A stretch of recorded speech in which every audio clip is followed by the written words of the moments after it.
आज का हमारा टॉपिक है श्रम नियंत्रण के अंतर्गत पारिश्रमिक विधियाँ, यानी लागत का जो दूसरा तत्व है हमारा मजदूरी।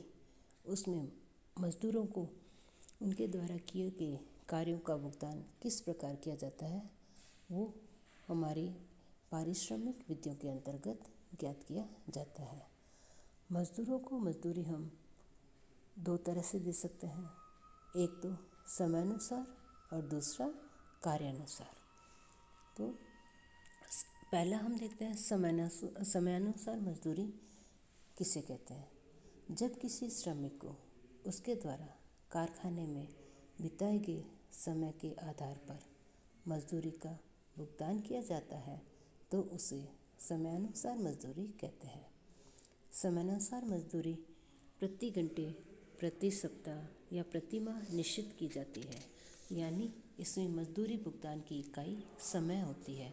एक श्रमिक के द्वारा कारखाने में जितना समय व्यतीत किया जाता है उस समय के आधार पर उसे मजदूरी का भुगतान किया जाता है। तो समयानुसार मजदूरी भुगतान ज्ञात करने का सूत्र है हमारा wages equal to hours work into rate per hour, यानी जितने घंटे उसने काम किया है और प्रति घंटे मजदूरी दर क्या है उससे गुणा करने पर जो राशि आएगी वही हमारी समयानुसार मजदूरी कहलाई जाएगी। समयानुसार मजदूरी का प्रयोग हम वहीं करेंगे या भुगतान हम वहीं उसी कारखाने में या उसी उत्पादन के लिए करना चाहिए जहाँ पर हमें क्वालिटी बेस्ड प्रोडक्शन की आवश्यकता हो, यानी सिर्फ क्वांटिटी पे ध्यान नहीं देना है। क्वालिटी बेस्ड जहाँ प्रोडक्शन होता है वहाँ पर समयानुसार मजदूरी का भुगतान किया जा सकता है। इसके साथ साथ यदि जहाँ पे कर्मचारी की सेवाओं का मूल्यांकन नहीं किया जा सकता, जैसे चौकीदार है, कारखाने का मैनेजर वगैरह है, तो वहाँ भी हम समयानुसार मजदूरी का भुगतान करते हैं। इसके अलावा जहाँ उत्पादन की इकाई इतनी छोटी है तो वहाँ पर हम समयानुसार मजदूरी का भुगतान करते हैं। समयानुसार मजदूरी भुगतान के क्या क्या लाभ है? यह सरल है। इसमें समयानुसार मजदूरी का भुगतान होने के कारण श्रमिक उत्पादित वस्तु की क्वालिटी पर ज़्यादा ध्यान देता है। उसको पता है कि जितना समय यहाँ पर व्यतीत करना है तो वो आराम से उसमें काम करता है, तो उसकी क्वालिटी मेंटेन रहती है और इसमें श्रमिकों को एक निश्चित पारिश्रमिक मिलने का भी विश्वास रहता है, तो ये श्रमिकों के लिए भी फायदेमंद है। सीधा इसका दोष ये हो सकता है या इसकी कमी ये हो सकती है कि इसमें श्रमिकों को किसी प्रकार की प्रेरणा नहीं दी जाती और इस विधि के अंतर्गत कार्यहीन समय ज़्यादा होने की संभावना रहती है।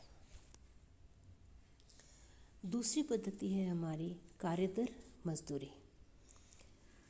कार्यदर मजदूरी भुगतान का वह तरीका है जब मजदूरी का भुगतान श्रमिक द्वारा किए गए कार्य उत्पादन के आधार पर किया जाता है, तो इसे कार्यानुसार मजदूरी दर कहते हैं। यानी मजदूरी का भुगतान समय के आधार पर न करके उसके द्वारा उत्पादित की गई वस्तु की इकाइयों के आधार पर भुगतान किया जाता है, तो इसे हम कार्यानुसार मजदूरी भुगतान दर कहते हैं। कार्यानुसार मजदूरी भुगतान की 3 प्रकार की होती है। सबसे पहले सीधी कार्यदर। सीधी कार्यदर विधि के अंतर्गत इसमें समय का ध्यान न रखते हुए एक निश्चित दर से उसके द्वारा उत्पादित प्रति इकाई के हिसाब से भुगतान किया जाता है। इसका सूत्र हमारा इस प्रकार है, number of units and rate per unit. इस तरह से हम सीधी कार्य दर के अनुसार मजदूरी का भुगतान करते हैं। दूसरा हमारा आ रहा है गारंटी की हुई दैनिक दर के साथ मजदूरी भुगतान। इस विधि के अंतर्गत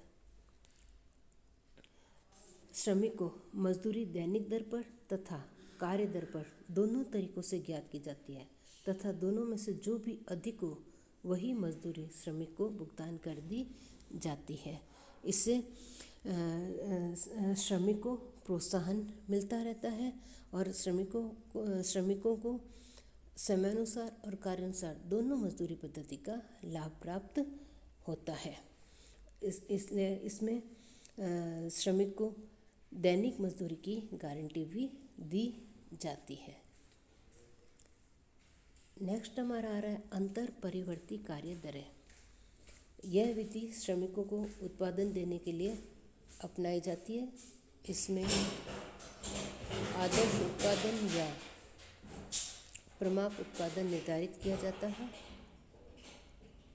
मजदूरी का निर्धारण प्रमाप उत्पादन स्तर के आधार पर किया जाता है। प्रमाप उत्पादन स्तर से कम उत्पादन करने पर श्रम दरें कम होती है तथा प्रमाप उत्पादन स्तर से अधिक उत्पादन करने वालों को मजदूरी ऊंची दर से भुगतान किया जाता है। अर्थात इस विधि के अंतर्गत कुशल और अकुशल दोनों श्रमिकों को ध्यान में रखा जाता है। इस विधि के अंतर्गत हमारी 3 विधियां प्रमुख हैं। पहली है टेलर विधि। इस टेलर विधि के जन्मदाता F.W. टेलर थे। उन्होंने ही कार्यानुसार मजदूरी की दरें प्रचलित की। इस विधि के अनुसार मजदूरी भुगतान के लिए एक प्रमाप निर्धारित कर दिया जाता है और उस प्रमाप के आधार पर मजदूरों को 2 भागों में बांटा जाता है, एक कुशल मजदूर और एक अकुशल मजदूर। तो अकुशल मजदूर को साधारण मजदूरी का केवल 80% भुगतान किया जाता है, जबकि कुशल मजदूर को साधारण मजदूरी का 120% भुगतान किया जाता है। इस विधि का हमारा सबसे बड़ा दोष है कि यदि उत्पादन स्तर से थोड़ा सा ही यदि श्रमिक कम उत्पादन कर पाया तो उसको मजदूरी की काफ़ी हानि होती है। नेक्स्ट हमारा आता है मैरिक विधि।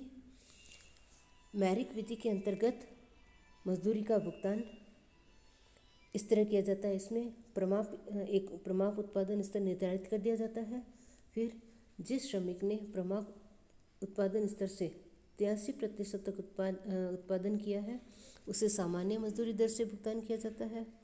83 से 100% तक उत्पादन स्तर होने पर सामान्य मजदूरी का 110% तथा 100% से अधिक यदि वो उत्पादन करता है तो सामान्य मजदूर दर का 120% भुगतान किया जाता है।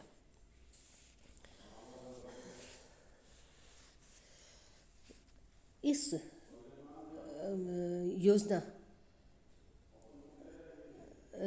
योजना में ये मानता है कि यदि श्रमिक 83% तक उत्पादन करता है तो उसको मजदूरी में कमी नहीं आनी चाहिए, उस सामान्य मजदूरी दर से मजदूरी दी जानी चाहिए और प्रमाप उत्पादन करने पर सामान्य दर से अधिक मजदूरी देनी चाहिए और 100% से अधिक उसको उत्पादन करने पर उसको प्रोत्साहन देना चाहिए। नेक्स्ट आ रहा है हमारा गैंट टास्क विधि। इस विधि में दरें इस प्रकार है। यदि कोई श्रमिक प्रमाप से नीचे उत्पादन करता है तो समयानुसार मजदूरी यानी गारंटी की हुई मजदूरी दर से भुगतान किया जाता है। यदि प्रमाप के बराबर उत्पादन करता है तो समयानुसार मजदूरी तथा 20% बोनस अर्थात सामान्य मजदूरी का 120% भुगतान किया जाता है और प्रमाप से अधिक उत्पादन करने पर कुल उत्पादन पर कार्य दर के अनुसार ऊंची दर पर मजदूरी का भुगतान किया जाता है। इस विधि के अंतर्गत अधिक कुशल श्रमिकों को अधिक मजदूरी प्राप्त करने के लिए प्रोत्साहित किया जाता है तथा साथ ही साथ अकुशल श्रमिकों की भी हितों की रक्षा की जाती है, क्योंकि प्रमाप से यदि कम उत्पादन होने पर उसको गारंटी की हुई समयानुसार मजदूरी तो अवश्य ही मिलेगी। इस तरह हम विभिन्न विधियों के द्वारा श्रमिकों की मजदूरी की गणना करते हैं।